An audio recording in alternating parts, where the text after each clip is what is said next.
Dear friends, lot of people have an inquiry whenever they meet a holy person or a teacher or any master. That is, how to achieve the inner growth. The outer growth, we need not do much about it, because there are people who are overgrowing, mere eating and an ability to digest and assimilate that, thus getting nourishment, is okay for that outer growth. But there is something in us called the mind, the intellect, etc.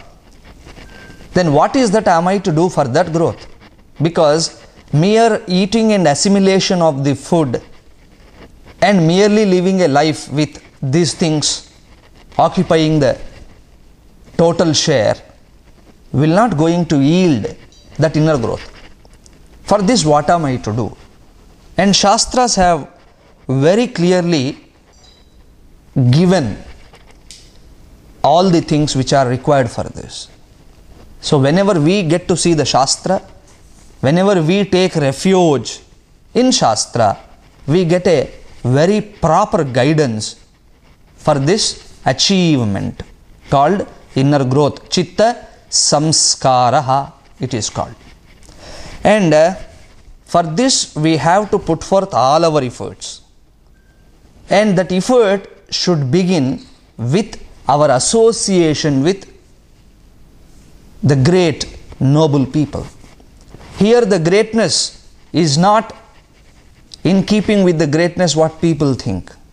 People consider him great who has lot of money, who has name and fame, who some or the other way is able to command so many enjoyments, is able to enjoy life with all this outer paraphernalia.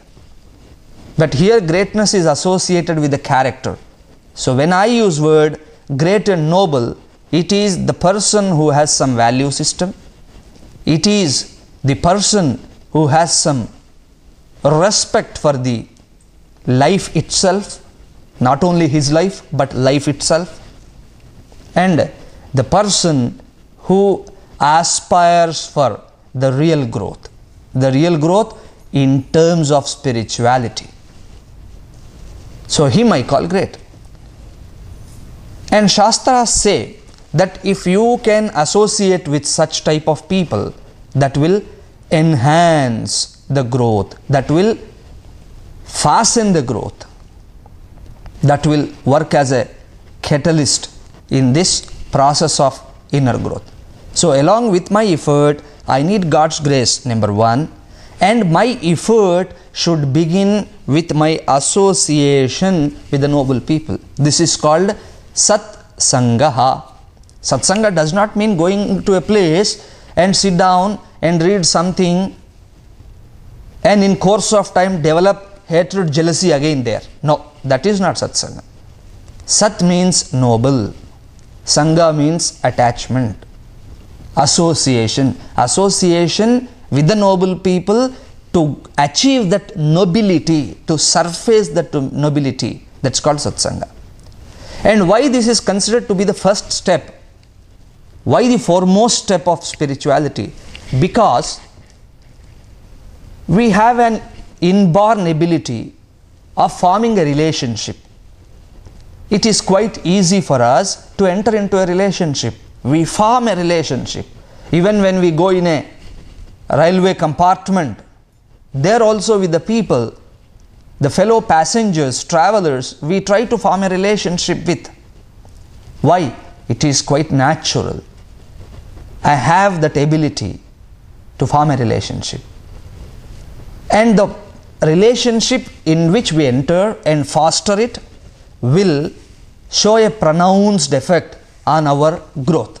That is how Mahatmas have very clearly talked, very clearly taught us. What is that? We will see now.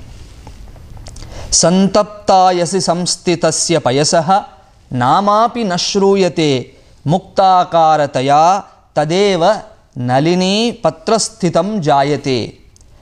Swatyam sagara shukti madhya patitam tan mauktikam jayate. Praye nadhama madhyamottama janaha samsargato jayate. What a beautiful verse written by Bhartrihari Maharaja. He says the relationship, the association of ours with someone will definitely show a lot of effect, show lot of influence on our being.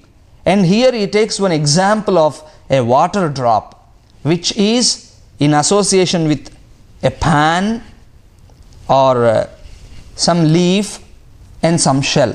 He says, Santapta ayasi samstitasya payasaha namapi nashruyate. When a water drop falls on a fiery hot iron pan, what happens? It evaporates within no time, that too. And falling and disappearing happens in a moment. Namapi nashruyate. That's why he says, not even the name you can hear. That means name, form, everything is gone, gone for good. That is how it is. And second thing, same water, when it falls on a nalini patra sthitam. Nalini patra is a lotus leaf. When it falls on the lotus leaf, muktakarataya, it appears as though a beautiful pearl, a precious stone, acquires lot of beauty. And such a wonderfulness it is associated with at that time because of the association of the leaf. And in the first instance, it was falling on the iron pan and it is gone. But here it is on the lotus leaf and gains a beauty which generally it does not have. Then third, Swatyam sagara shukti madhya patitam tan mauktikam jayate. When on the lotus leaf, it appears like a pearl, but if it falls at the right time in one shell, pearl shell, during Swati Nakshatram, the mythological aspects and stories are there regarding this, that in Swati Nakshatram, any drop which falls in that shell becomes a pearl.